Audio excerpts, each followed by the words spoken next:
Hey, welcome back to the REVan Evan channel. I'm REVan Evan, and this is Mike McCandless. And we are in the Tony Townley collection. We're going to show you some amazing cars. They've all got stories. Mike's got an incredible story because if you recognize the name McCandless, he goes back to drag racing's history in stock and super stock. His dad is Herb McCandless, Mr. 4-Speed. That's how I know Mike, through the Sox and Martin deal that's going on with the Hemi Challenge. But we are here in Georgia. We're going to take a look at some incredible muscle cars. We're going to take a look at some cool stuff like tractors, signs, and all kinds of memorabilia. And it's going up for auction. Richmond Auctions. Yep. Mike's in charge of that deal. He's going to take us through. We're going to look at some individual cars in some separate videos.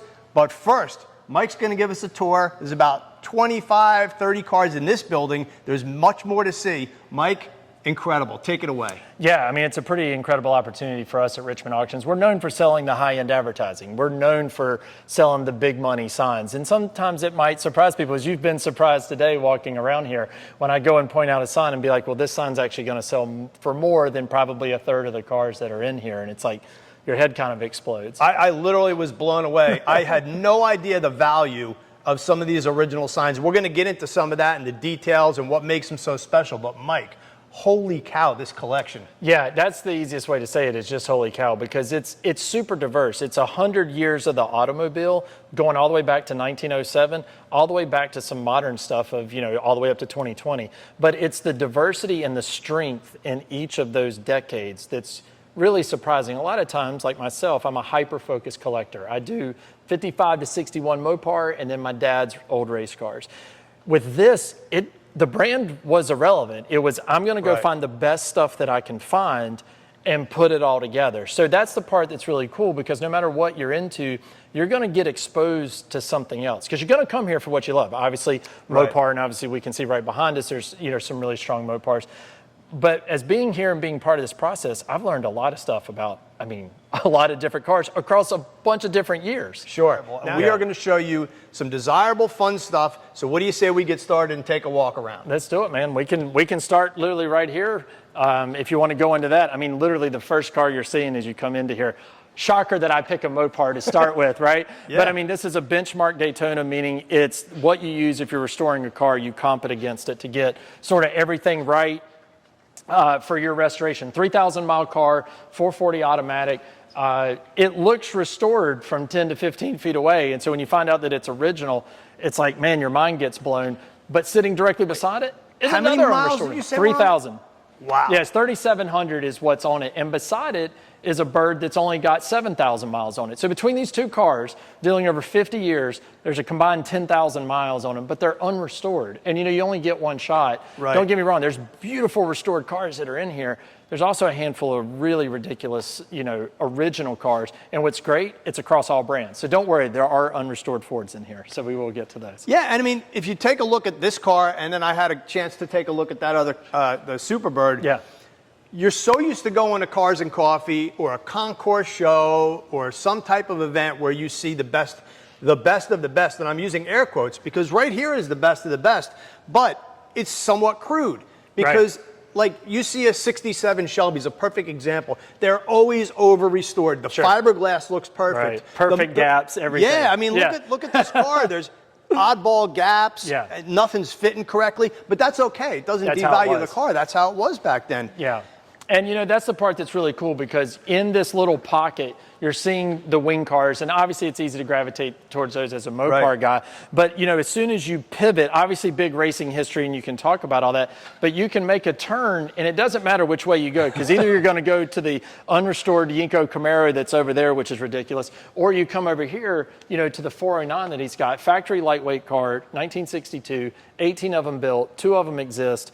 And the other one is unlikely to leave where it is anytime in the near future. So like if you want a lightweight 409, this is it. This is your only opportunity to get that. So right now, if you're unsure what a lightweight 409 is, these things had aluminum fenders, right? Yeah, they were trying to lighten up everything. And what's cool is this is in like a set here. So like if we look at the three, you're dealing with a Pontiac lightweight and then a Ford lightweight. Which, you know, is light for the Ford, but, you know, it was obviously a heavy car. And all these cars went through various stages of being lightened up. And the Pontiac you know, for the most part, is an unrestored car. So when you think about highly restored originals, you got the Ford, you know, that's sitting here with its lightweight, which I will tell you something funny. When we are very brand specific, right? Like you with Ford, me with Mopar, even though we appreciate all these other cars, what's the one thing that makes you look like a complete dummy when you're with a car is when you have to open the hood. When I got to that Ford and I had to open up and I just kept looking at it and then I realized you had to lift up. Yep. Yeah, it just made me laugh. But all the cars, you know, Howie has them showed and displayed, have them kind of in a grouping where you're dealing with all of these lightweight cars, you know, together. And it's been fun for me. Look, I am an expert in my field of 55 to 61 Mopar. And the one problem with selling a collection like this, the number of people who are diehard for any singular car in here, it's a long list. Yeah. And so if you misspeak or are misdescribed, now most of these cars, probably about 60 to 70% have traded hands publicly at some time before. So there's an existing description, but a third of them are private. So like we're having to dig up history and do all that stuff. And I'm very thankful for at least the people that are very nice when they give us feedback about maybe something that might not be quite accurate or stuff, because we want to be accurate. That's the big thing about why we got in the auction business, my business partner and I, Jordan Richmond, is we've all had an auction experience that maybe went less than ideal. And everybody that buys at auctions has a story like that. Well, I come from the magazine print era, you know, 20 years in print magazine, which is a lot of people know me from being editor of Muscle Mustangs and Fast Forwards.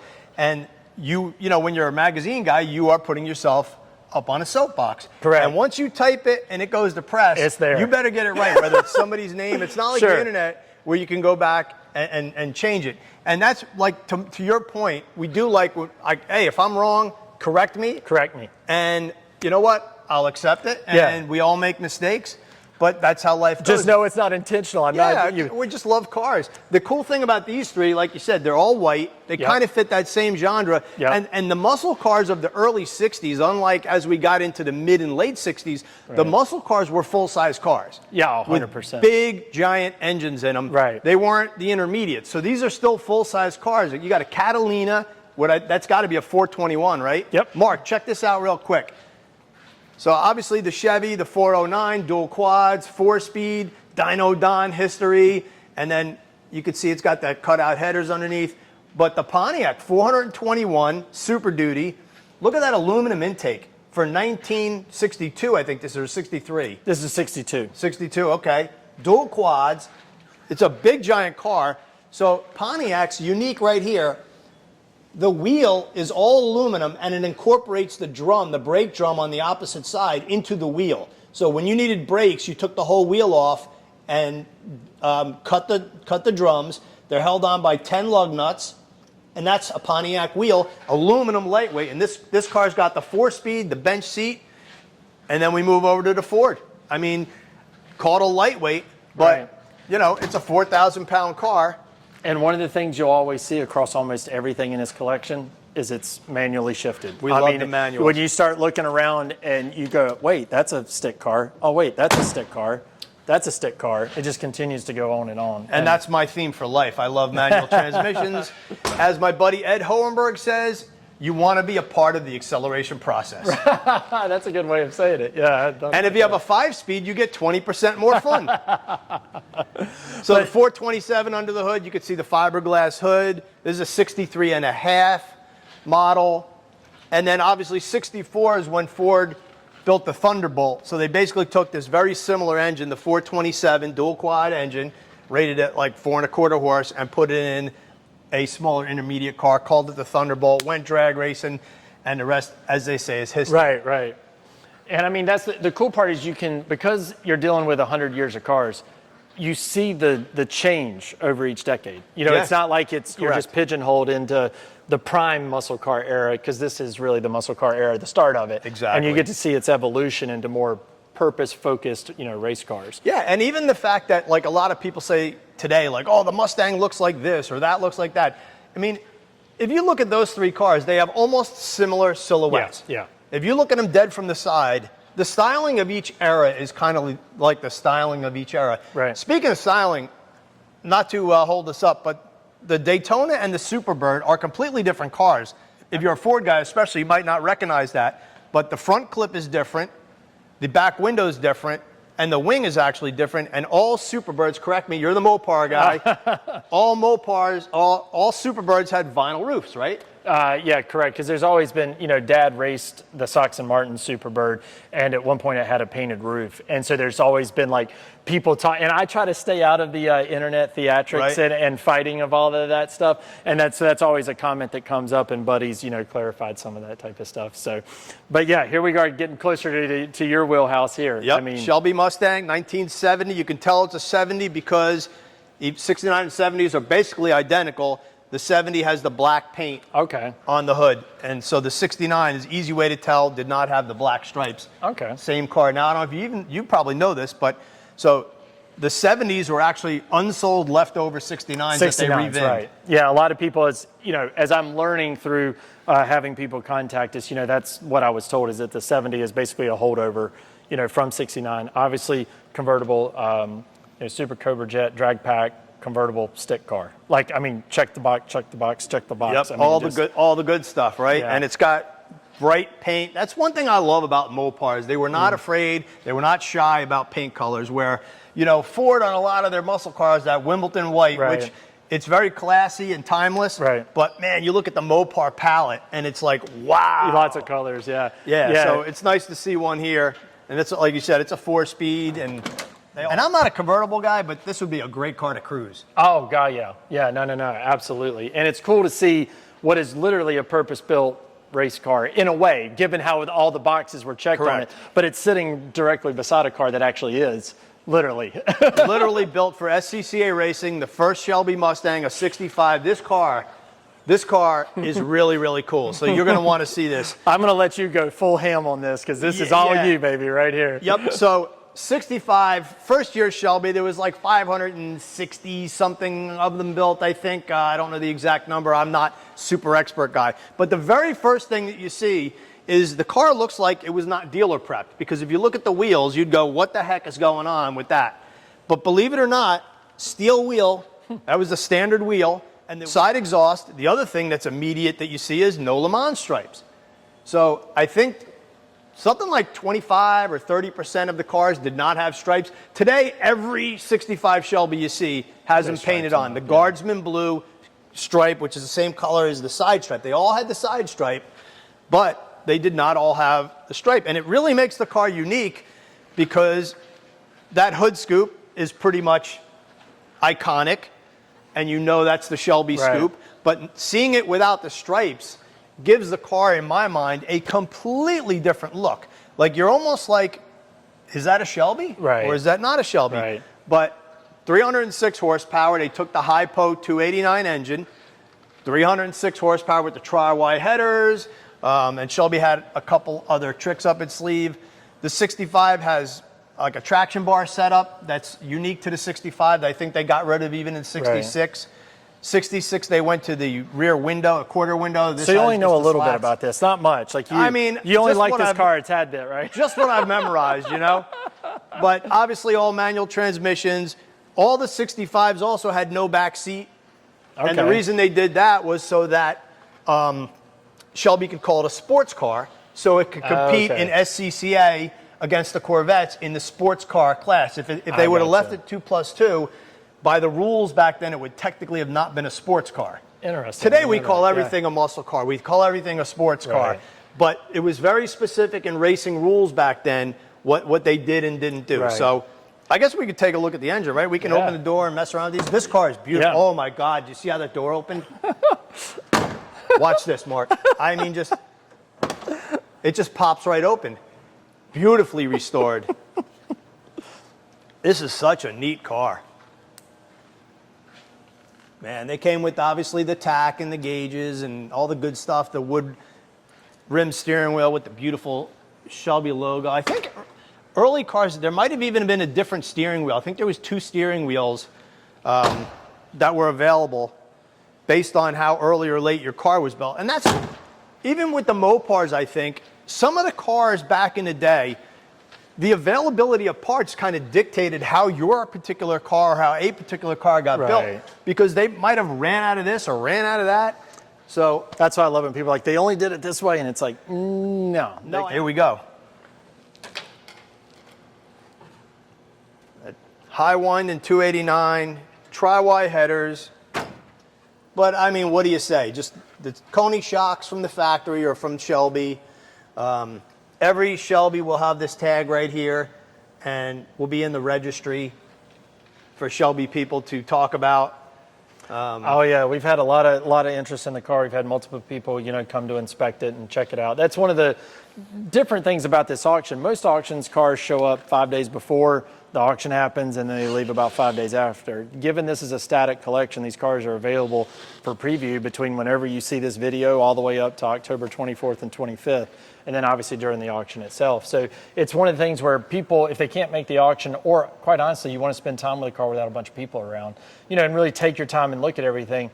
That's one of the unique things about this auction, because it's rare that 100 cars are on site a month in advance, whereas of course, this is one person's collection. So it's a really cool opportunity to come in and see the things that you want, but then also kind of see some other cars, without a big crowd around, because it's going to be, the event, there's going to be a lot of people who want to come here just because of the gathering of all of these unique cars in one spot, because they're all going to get rehomed. You got one person with 100 cars, you're probably going to have 60 to 70 buyers of those cars, so they'll never be together again. This is it. And how can they go ahead and register to bid or get a hold of you? Go to richmondauctions.com. You can go on there. We got all the information on there. You can get registered.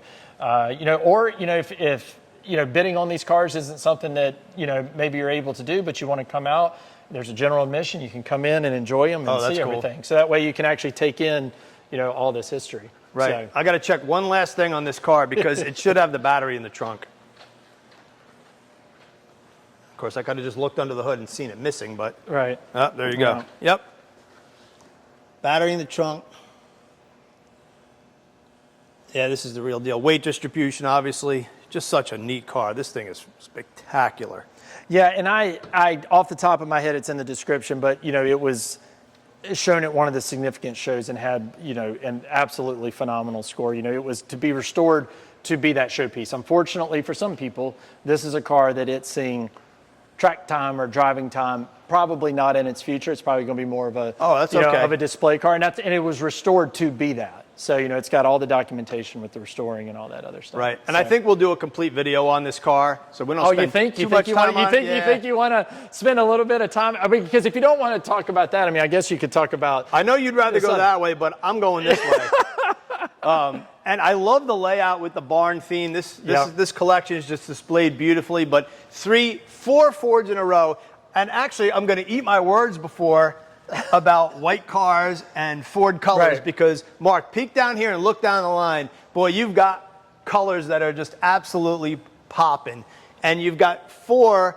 of probably the most desirable Ford products as far as pony cars, muscle cars.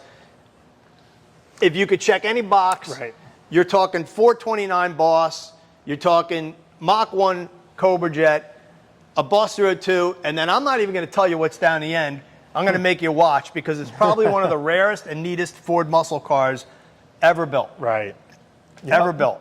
So this right here, you've seen these before. Grabber Blue, Boss 9, just absolutely a 2-year-only car, 6970, all manual transmissions, built by Carcraft, shock towers cut out. You guys know the drill on this. Just the coolest valve cover. I'm sorry, you like your Hemis. We like our Hemis too. Both are pretty cool. Yeah. You got that spark plug in the middle. They both just look so giant and all that. But ram air hood.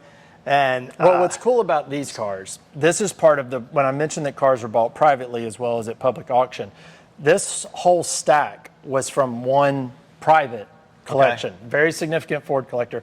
So when these cars come up, this is going to be the first time these cars have ever been publicly available. So they went with the intention, as I was told, to get this specific car.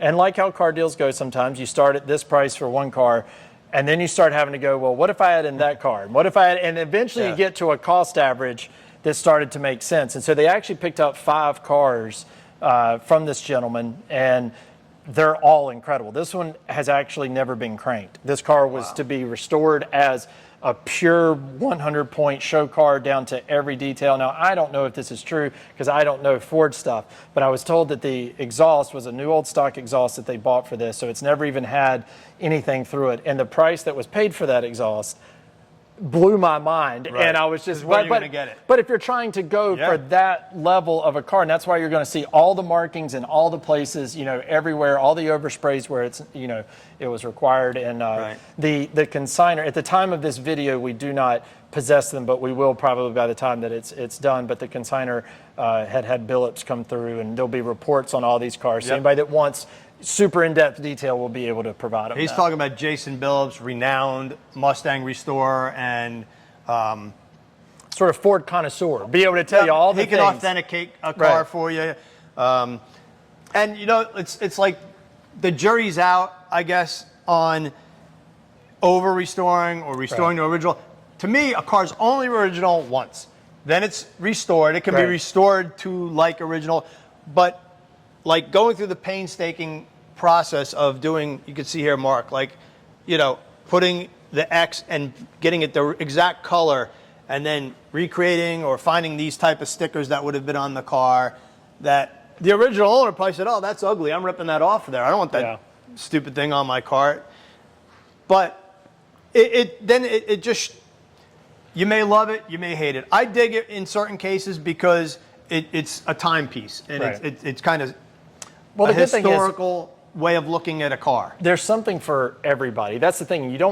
It wouldn't be fun if we all loved exactly the same thing. And that's the great part about the car world is you do get to kind of pick and choose where your obsession is, and then you can be angry about all the other stuff. Exactly. And I'm just out here loving life, man. If you're angry, you're on the wrong channel because we like to just have fun here. So wait, I want you to educate me because my Ford knowledge prior to this was 0%, and I'm at about 2% right now. I hope I don't fail. Why are there so many different names for all these models? Because I mean, I get obviously with engine size and all this stuff, but like, what makes a Mach 1 versus whatever the regular model would be? Like, I didn't realize when I got into this, there are a lot of different names for all these Ford cars. You know, I'm used to it being, here's a Plymouth Barracuda, and then that's it. Right. You know, there's not anything else. I think Dodge and Plymouth had so much stake in the name Hemi, they didn't need anything else. That's fair. Right? That's fair. Six-pack Hemi, they kind of went more the engine way of things. But like even on a 6970 Mustang, obviously the fastback is technically a sport roof. Okay. Is the technical name for it. Mach 1 is an appearance package. Okay. Okay? And believe it or not, in 69, the Mach 1s did not have the slats, and I don't even know if they had, I'm trying to get this right, if they had the rear wing or not. I don't even think they had a rear wing. Right. Those, or the front splitter. Don't worry, the comment section's going to tell you. I know, but that was Boss 302 stuff. Okay. But everybody put them on a Mach 1. They look cool. It looks in place. Now, 70, I think some of it was available. So this car would be correct. This is one of my favorites out of just the color scheme and everything Mach 1 else. is an appearance package. You got the rocker piece, Mach 1 on the back. The engine and the shaker hood kind of came with the engine because you can get a base Mustang or Mustang GT with the shaker. Okay. Everything was mix and match back then. But just like same thing with General Motors, right? A super sport or a rally sport is appearance. It has nothing to do with the performance package under the hood. Right. It's all appearance stuff. And that's kind of how the Mach 1. Okay. Now the Boss 9 and the Boss 302 were performance packages, right? The Boss 302, which we'll get to in a minute, or the Boss 9 came with the engine, upgraded suspension. Okay, yeah. All the good performance. Yeah. You knew what you were doing there. Okay, that makes sense. But Mach 1 is just appearance, essentially. Well, I tell you, it appears good to me. I love the look of it. It's got a great stance. I mean, I have to admit, because, you know, so people ask us, like, well, you know, what are you doing with the cars and how does all this work? I mean, as far as what's the condition of the cars? So we get the cars what we call auction ready, by my definition. My definition means we've cranked all these cars. These cars have ran, idled, with the except that is the only, obviously, when I found out, the way we found out, this is a funny story, that the Boss 9 had never been cranked, is we were checking batteries. I was going by the voltmeter, checking all the batteries in cars, see which ones would need it and not need it. You know, and I had no bolts on the batteries in the trunk of the car. And so I said, hey, I was holding the trunk open. I had one of my guys come over and said, hey, grab this battery. And he grabs it. And, you know, he's a pretty big guy, pretty strong. Battery's huge on that car. He was just handling it like it was nothing. It was a plastic battery. It was empty. It was a fake. It was a decoy. And I was like, so I immediately went to the consignor and I'm like, hey, what's the deal? He's like, oh, that car's never been cranked. And I'm like, I'm not cranking that car. So not for the first time. So anyway, all the rest of the cars we've cranked, idle, they go forward, they go backwards, and we check the brakes, make sure it'll stop. That's the way we call it auction ready. We're not taking the cars out, as much as I would love to take these out and, you know, go road test them and things like that. But we have, all the cars have crank ran and, you know, sort of been gone through in that type of way. Because we've been asked that a lot. Now in stock Eliminator, switching gears here for a second, in stock Eliminator, you can run a second battery in the trunk. You have to run the original battery in the front location, like on my Mustang or whatever, but you can run a second battery in the trunk. Okay. And what guys were doing was putting those fake batteries in the front and just using the battery in the back until a couple guys got busted for that. Wait, a racer? I never did racer that. would cheat? I don't know what you're talking My dad about. definitely never interpreted I've been the rule busted book. for stuff, but right? Your dad probably wrote the rule book. They wrote the rule book because of your dad. Because of him, yeah. This has been one of my favorites as far as for the Ford stuff. Like I said, I'm not going to tell Dad about any of that. But the 302, I know you were eyeballing this thing, you know, earlier, and so give me the quick and dirty on the 302. Man, just obviously the history in road racing for the Trans Am series with the Boss 302 speaks for itself. Parnelli Jones, George Fulmer on track. These things love RPMs, right? Like you want to you want to be winding them out. Yep, because the intake valve's huge. Got a huge cylinder head on a 302. Obviously with the shaker, the package just worked, right? The bright yellow, all kinds of different colors were offered. The 6970 has a different stripe and a couple little different options, but this car is pretty well decked out with Magnum 500s.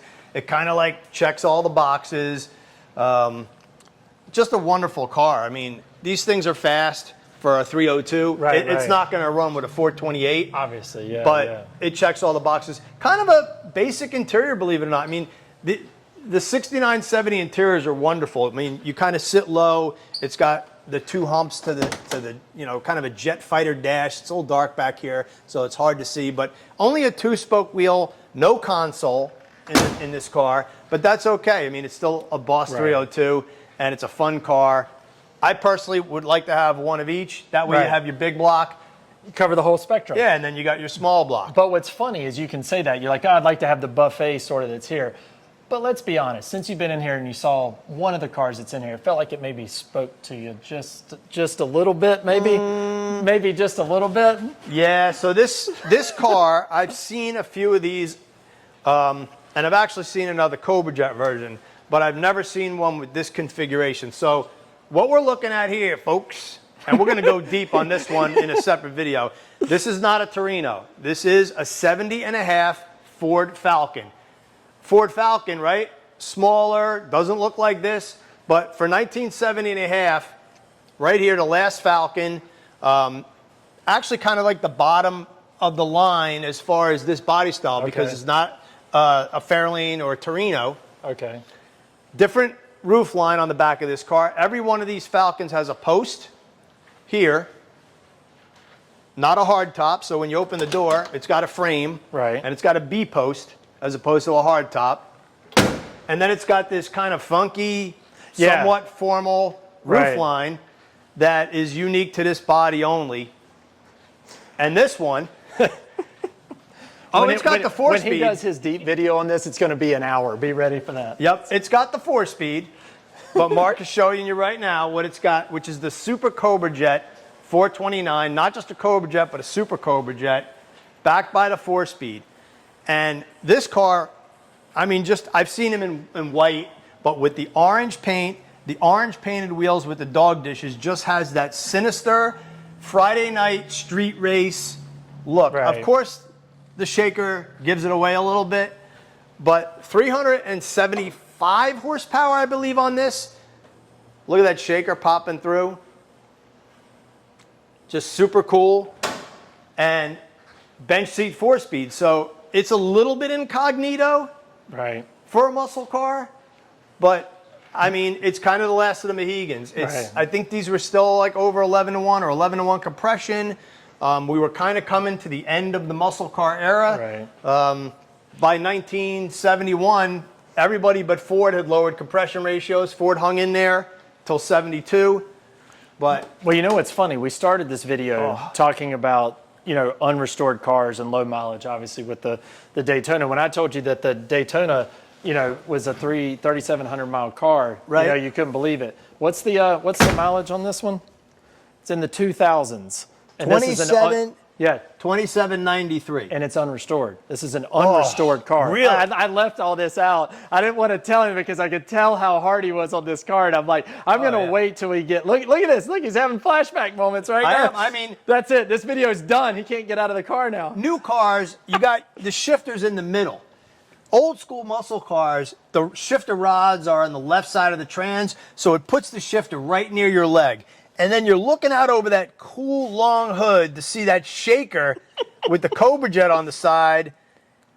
I mean, look out. Right. Because I'm going 12s. Right. Well, I feel like there's going to be a pause in the video, and then we'll come back. Yeah, I don't want to go 10-minute break, and then come back so he can, you know, just relish this moment here. Yeah, I mean, yeah, look, let's move on down the line because we're going to do more on this. Yeah, it's a super cool car. I had saved the fact of telling you that it was unrestored and that low mileage because I knew you would like it. But, you know, we'll take a broader look sort of you know, everything that's here. You got, you know, what's funny, we're going to go quick, but yet in the corner is a Hemi, you know, 4-speed Super B. Like, it's like, you know, there's, you know. And the 1970 is unique because this B-body style, I got to shut the hood real quick because you had this Super B right here. Great logos on the Mopars. Look at that. Freaking awesome metal crafted logo. Forget the Hemi under the hood. Let's take a look at how unique this front end is. I mean, that is unique. It's a love to or the hate. 70 only. Yeah. It is a very style. love or hate car as far as the styling line and also the color. Like when you get this color out in the sunlight, man, it pops super What is it hard. called? Because it looks like root beer to me. I can't remember the exact color code for it, but it's one of those colors that it has a very different look once you throw it into the Pistol sunlight. grip? Yeah, that's what I mean. He went manuals on almost across the board. I mean, even, you know, as we'll end up looking into the other cars, across the board with these things, it's manuals, it's manuals, it's manuals. So, I mean, that's what makes this thing unique is that it's all these cars are obviously talking about the muscle cars right now, but it was him buying, at the time he was buying, you know, some of the best stuff, you know, that he could. You know? And the wild thing to me about the, let's call it 68 to 70 B bodies, is unlike any other brand of car between Plymouth and Dodge, you had so many different models based on the B body. Yeah. You had the Coronet, you had the Super B, you had the Charger, you had the Satellite Roadrunner, like off of one body. Yeah, and with that wheelbase, the cars were actually pretty comfortable to drive. You had a big trunk, they were pretty roomy. They were a comfortable car to drive. And what's funny is like tucked over here, because we moved a bunch of the cars today to get everything set up. Yeah, you know, you got a Thunderbird, but what you'll actually realize, and you know, there's some more details on it in the description, that was a special order color. So it's a cream, but it's got a green interior. It's a very, very unusual interior car. So special order car, all documented. You know, then you go into, you know, Hurstolds, Zinco Novas, you know, the Firebird. The Firebird to me has been a car that I have, not being familiar with the Firebirds, but seeing a Ram Air 4 convertible, it's like, man. I'm going to shock you right now. I owned two 69 Firebirds back in the day. Really? Yeah. Well, you know, when sitting I in did this not thing, own a Yenko Deuce, but I've owned two hardtop 69 Firebirds. What's been great is we move them around. You know how you just got in the car over here? We got to get in basically all these cars at some point, and all of us do the same thing. You get in there, you adjust the shoulders, put your hand on the steering wheel, and then you grab this. Everybody does it. You can't help it. You can't. They sit there and then shake it around a little bit, you know. Well, because they all have a different kind of character, different feel. And I think, I'm not dogging on new cars, but the interior style of the 60s cars, the 50s cars, even some into the 70s cars, they still, in my opinion, spent a lot of time styling the interior, making it their own. And then, obviously, in a 69 Firebird, such strong competition from its own cousin, the 69 Camaro. And this one has the custom interior, which is not custom in the sense of aftermarket, but this door panel is not the basic door panel. The basic door panel was just that vinyl flat. And this one has what's called the custom interior. So it's a molded door panel with the different hand pull and door latch right here. 3-spoke Pontiac wheel, the wood grain. The one big thing Pontiac stepped up on in 1970 versus these was when they went to that metal turned look on the dash. Like that Dress it up. 77 Trans Am has that metal turn. The Firebirds had that. Really yeah, cool. dress it up. Yeah, but this one has a hood tack. And you said it's a Ram Air stick convertible? Yeah, Ram Air. Ram Air 4, too. Yeah, Ram Air Wow. 4. That's what I mean. And see, Yeah, that's rare. it goes everywhere when you do that because, you know, you got the Buick over here. I don't think most people associate Buick necessarily hardcore muscle car type of feel to it when a convertible is at play. No, but convertibles. But if it's a stage 1, which it says stage 1 on the side, yes, that means it's a 455. And the unique or the kind of fun fact about the 70, which is a 70 Buick 455 stage 1, the highest torque rating of the muscle car era at 510. That's wild. I didn't know that. I did not know that. Higher than the LS6. Well, the only thing that makes it better is having that and then having a stick behind it. Because once again, another stick car. A guy I worked with back when I worked at the Ford dealership, when I was first coming up, had this car in blue. Stage 1, 4-speed, convertible, 70. Right. I mean. And there's the cousin to it. The 442, once again, stick car. Yep. It just doesn't stop. Now, it's not a W30, right? Because I think it would have the plastic, or maybe these all had plastic fender wells. That's the one cool thing about these. These should have plastic fender wells. Yep. See, that's plastic up here. And if we pop the hood on the Buick, it should be metal. It's basically the same car. It's GM intermediate. So these fender wells are plastic. On this car, should be underneath. Go under. Oh, that's right. See, that's all my GM knowledge coming out now. Okay, where are we? Oh, that's right. On that one, you keep. That's right. Right now on a Buick, metal. Yep. But you still have the Ram Air. That's stage 1, 455. Both of these cars are 455 cubic inches. Pontiac as well for 70 on the biggest engine, but completely different architecture. All 3 engines, BOP, completely different, even though they all had the same displacement. Right. On Pontiac. So, well, I'm not trying to pull you over here to the Mopar stuff, but. All right, now we're back in your world. Okay. I feel much better now. Yeah, so here you are, 271 Cudas, both of them Hemis. You have a 4-speed, you have an automatic. And what I like is not only are you dealing with the difference with having the transmission difference, but the color contrast and dealing with a billboard car versus non-billboard car. Like, can I take a guess on the colors? It's about as far on the spectrum apart from each other as you could be. So you're going to connect with one of these cars. I can't tell you the number of people who have gravitated towards the automatic almost purely based on the color scheme of the car. Because B5 blue, right? Yeah, I believe that's what we're dealing with there. With that white vinyl top. Oh, muscle car screams muscle car with that white vinyl top. They don't do that anymore. When this one was being pulled in here, you could see yourself twitching a little bit. Like even as the Ford guy, you're like, oh man. It's just such a cool color combination. Yeah. And I get lost on these colors, but this is like limelight or something like that. No, I think it's a Y color code. I can't remember. See, you got to remember, I'm 55. See, here's why I'm 55 to 61. This is a quick explanation. I collect 55 through 61 Mopar, and you get me in that, I'm your guy. I know all the things. And here's why.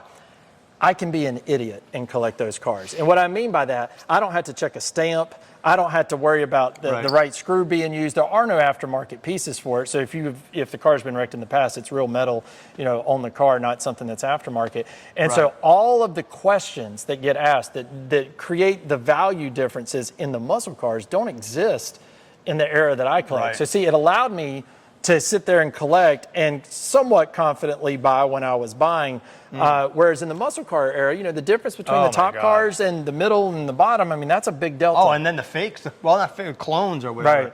This is where we need Dave Hakeem, but I know. I wish he was out he could tell us the colors. Well, I don't want to take all the time with all the things because I know you're going to do some depth stuff. But there's 2 things I would want to point out because we talked about Ford. And we obviously talked about Mopar stuff, but his Chevrolet offerings. We did talk about the Impala, but his pace car is, and when we put the report up on that, and people see how it checks every single box as far as premium and original, Right. it's everything. And then his Yinko is, you know, unrestored, 20,000 miles, also checks those boxes. Right. And obviously I mentioned that the origin of our auction house is in advertising. And just to give people some perspective who see all this as decoration, to give you an idea, this sign that's sitting right here, this Ford Jubilee, this is a sign that you very rarely see together. And what I mean by that is it's double-sided. A lot of times if people ever owned one of these, they would split it, meaning they pull off one side of the sign, they can the other side, they wire it up, they put the neon on it, and they sell one side of it because one side of this sign will sell between, you know, $70,000 to $100,000 per. For 70 to 100,000. yes, for Right. one side. And you could hang it on the wall where Correct. you're only going to see one side. Right, because it's right. So getting one that's a double is almost unheard of. They actually made these in two different sizes. This is the 8-foot. They also made a 12-foot, which you very rarely see. But I would say How old is that? Well, they ended up using these a lot in the 40s and then continued on. But I would say the number that exists that are complete doubles is in the single digits. So like that's why when people ask why are these signs so expensive and stuff, it's like one, you know, things like this, the numbers, there's not a lot of them out there. Right. Obviously Ford, big brand, iconic. And here's the great thing. You have this GT350. It looks great sitting here with this car, but it was likely never with that car. But if you take a brand new Ford Mustang and put it underneath here, it doesn't look out of place. Nope. So the signs don't have to correlate to the year of the car in which it represents. Right. So, you know, just because that was done in the 50s and doing it a little bit later doesn't mean it doesn't look right underneath your muscle car and all that stuff. And when you look around here, if you went in this building and all of this signage was gone, this whole vibe, the whole feel, everything would change. And there's Right. over 450 pieces, you know, that are in here. There's over 200 neons that'll be sold. And it's a great way to sort of accent your collection, you know, no matter what. Right. And when you look around here, there's a lot of stuff that's not automobile at all. So Do you get into, real quick, do you get into like entry level? So if somebody has a 3-car garage or a 2-car garage at home, Right. maybe they don't have $1 million car, Right. but they want to deck out their garage. Do you usually have something for that guy as well? Yeah, absolutely. That's the great thing about the range that he has here is there's everything from super iconic into stuff that if it's a name you've recognized, then generally it's going to be a little bit on the cheaper end. And what I mean by that is like Sinclair, Texaco, Firestone, names like that. They made a lot of those pieces because there's a ton of those types of stations around. Right. And so you can get you a nice, you know, Sinclair neon. You can get some of the Coke neons, the Firestone neons, all that type of stuff. From the big brands, they're generally going to be a little bit more on the value side. When you get into names that you haven't quite heard of, that's because there's less of them. That's Right. when the value starts to tick up. And a lot of people don't realize there were hundreds and hundreds of gas and oil stations back in the day. And so there's a lot of really obscure ones. And that's why when you hear some of the numbers, you know, we've sold a sign for $1.5 million before.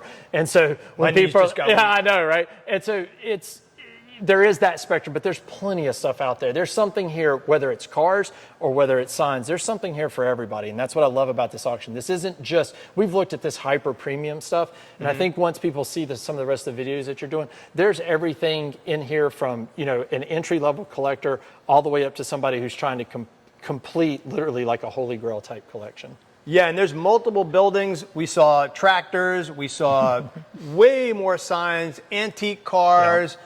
Batmobile, if you're into the Batmobile, that's going to be going up, all kinds of stuff. Just a 1929 Duesenberg that only, you know, was coach built by where he only built 2 of them. So, I mean, you know, that's what I mean. It doesn't matter. You know, 1911 Jackson, there's so much cool stuff. So much cool stuff. Yeah, so, I mean, give it a look. Richmond Auctions. RichmondAuctions.com. Check out the rest of his videos because he'll be covering over a bunch of that stuff. You can also go to my museum page, which is McCandless Collection, both on YouTube and on Facebook. Tons of content on there that both you know, deals with this and then some of the crazy stuff that we deal with. So. Yeah, so thanks for watching. We're going to have a lot of stuff upcoming in the next couple of weeks as this thing builds towards auction time. Yep. Mike, thank you so much. Thank you, buddy. I appreciate it. And you guys have a great day. Thank you, guys.